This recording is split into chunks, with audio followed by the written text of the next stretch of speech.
natin na punch. Oo. Naday. Birik. Hi vlog! Lektika. First time ko mag-vlog. Hello po.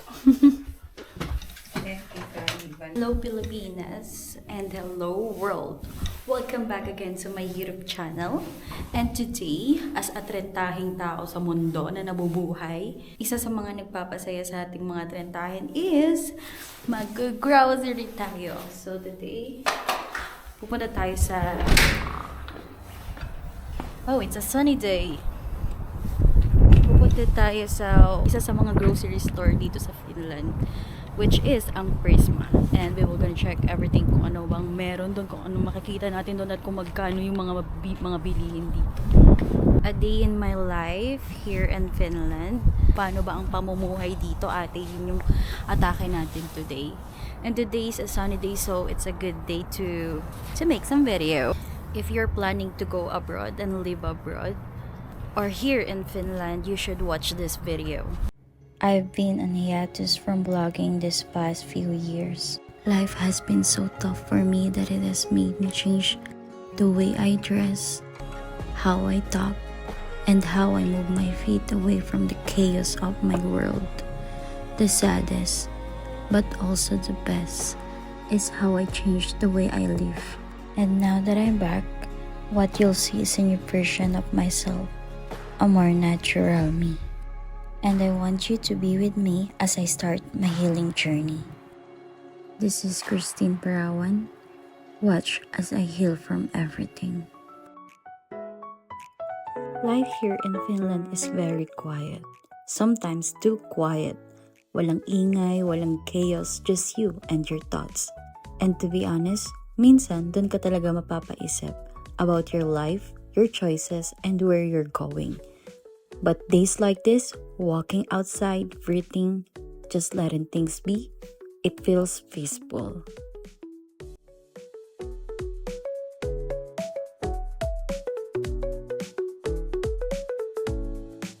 Before grocery, dumaan muna kami dito to buy some essentials like shampoo, body wash, and other essential things. Living abroad teaches you a lot, especially how to be practical. You start checking prices, comparing brands, thinking if kailangan mo ba talaga. And slowly, you learn how to manage your own life. Dapat may dala ka sarili mong bag kasi hindi sila nag-ano dito ng mga Hindi talaga. plastic. Next up, quick ukay check. I don't always buy, pero I like looking around because sometimes you find something small that makes you feel like yourself again. Trip shop store.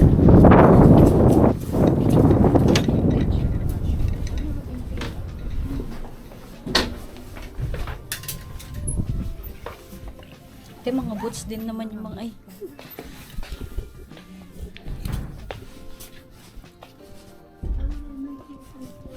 Then dumaan kami sa Specsavers. I needed contact lens solution and a new case. Simple things but part of taking care of yourself, especially when you're far from home.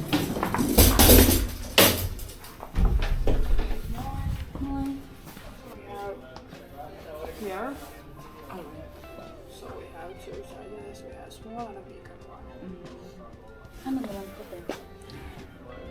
These are for like moisturizing your eyes.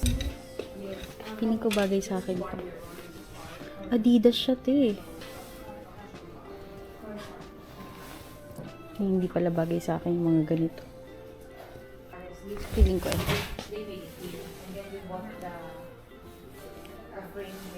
Hindi. Ay.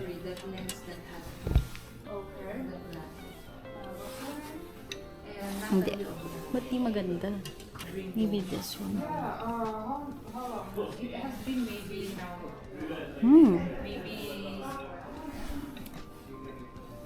Pero mukha akong nerdy girl. Wow. Ganito talaga ba nga bagay sa akin? Hindi.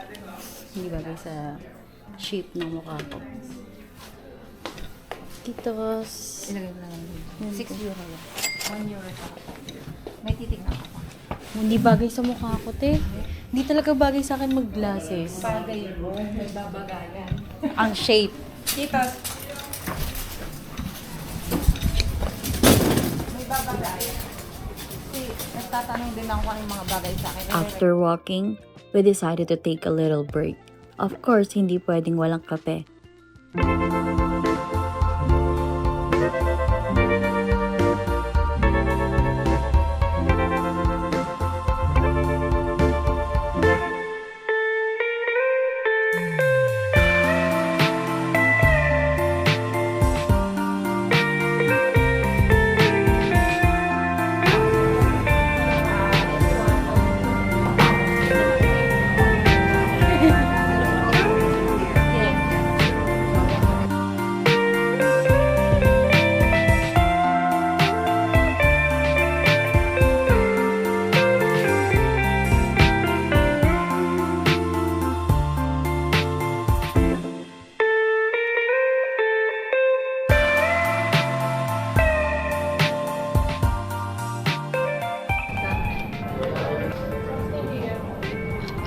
My favorite matcha. This is my comforting food. So, ito lagi ang aking binibili. I-rate ko yung matcha ko, matcha latte, ng 100/10. Hindi naman sa pagiging OA ate, pero favorite ko kasi talaga yung matcha dito sa may espresso house. As in, lagi ako sa espresso house nagmamatcha kapag nandito ako sa Finland. And then, mga 5 euro siya, pero hindi ka natalo kasi malaki naman yung cup niya and sobrang sarap. Of course, this is a tip. Always add an oat milk kasi super sarap niya pag may ganun. And now, going inside of Prisma. And finally, grocery time! Welcome to Prisma, one of the biggest grocery stores here in Finland.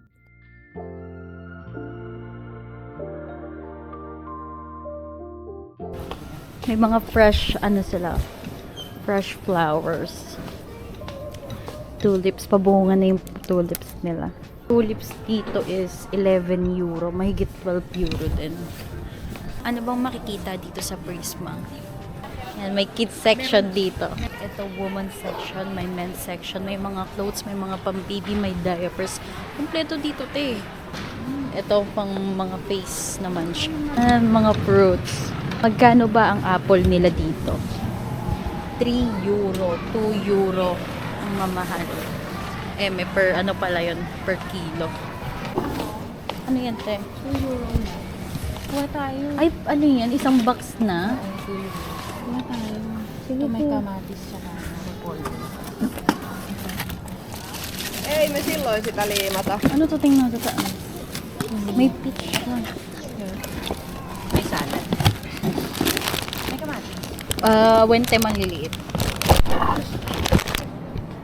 Original price nito is mga 12 euro pero dahil nakasil siya 2 euro na lang siya, kaya kumuha tayo ng 3 kasi dahil Pilipino tayo, mahilig tayo sa mga sale ba yan, te? Ay, oo, 65. Tignan mo yung ano niya, yung original niya. 169 per kilo. Naging 59 na lang. 2 euro lang. Usually, pag ito 6 euro na to, 7 euro.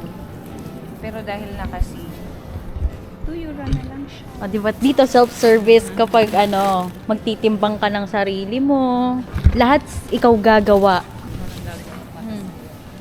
Parang pinalaki nila yung mga tao dito na independent. True yun. Tingnan nyo yung orange nila, ang lalaki.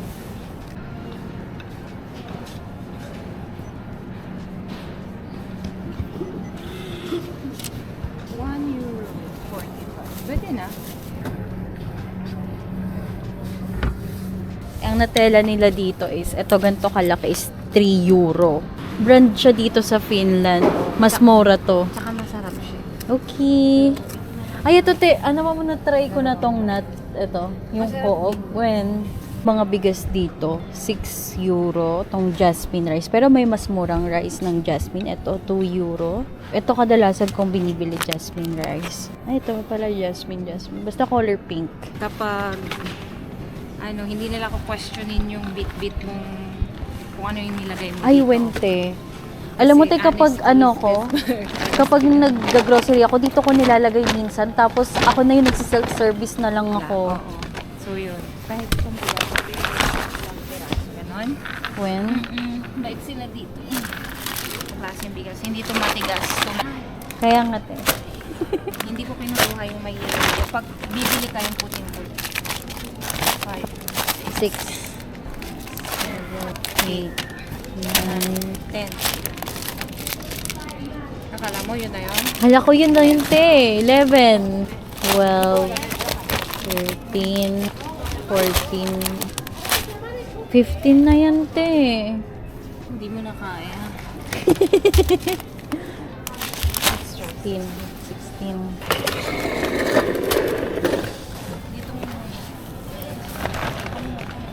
16. Meat here is a bit expensive, so you learn how to adjust. You choose what you need, not just what you want.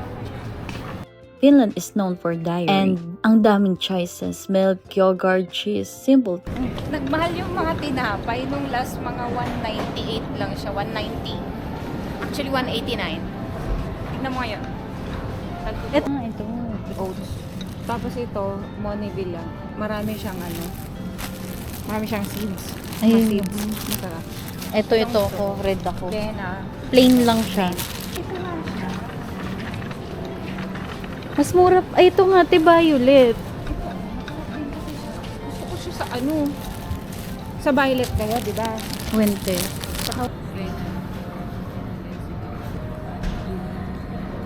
Hala per kilo. Nung last na nabili natin, 8 something per kilo. Ito pala yung salmon nila. Ang original price is 40. Nung nakaraan kasi na bumili kami ni ate, is 8 kilo lang siya. Sabi kasi ni ate, pag fresh daw, at mas marami silang imbak, is mas mura siya. Kapag wala kang dalang bag, obligado ka na bumili ng bag dito. Ang isang bag is mga 1 euro, 2 euro, ganyan.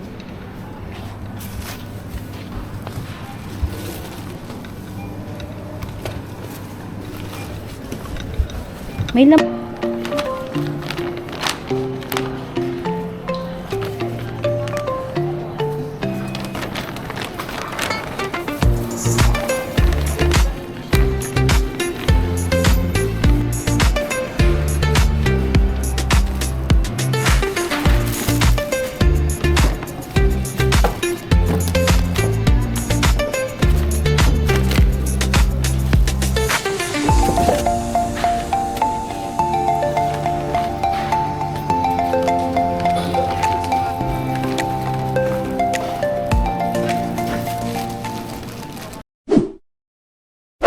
One more thing about here in Finland is meron silang clean water from the faucet.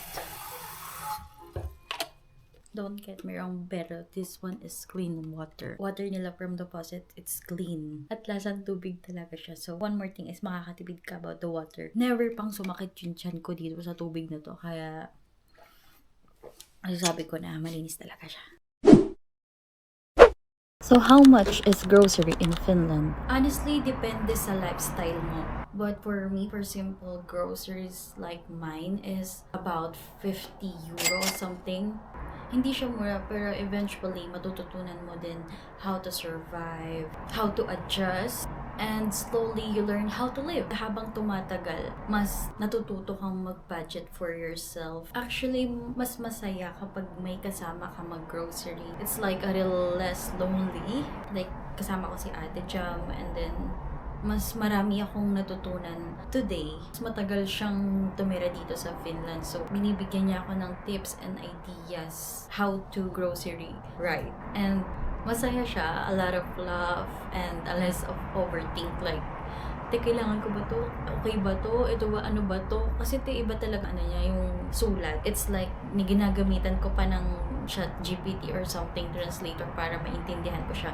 But with Ate Jam, it feels like a little less overthink. Mas magaan. Living abroad is not as glamorous as you think. It's actually slow and quiet, and sometimes it gets a little lonely, and actually it's a lot of like you miss home so much, like they but it teaches you something important. That happiness doesn't come from a big moment. Sometimes it's just a bit of grocery, a cup of coffee, and a simple walk. Thank you for being here with me, and I hope you learned something. And if you're going or living or you're planning to live abroad like me, I hope this one helps. I know you need it. And I hope you learn a lot from this vlog.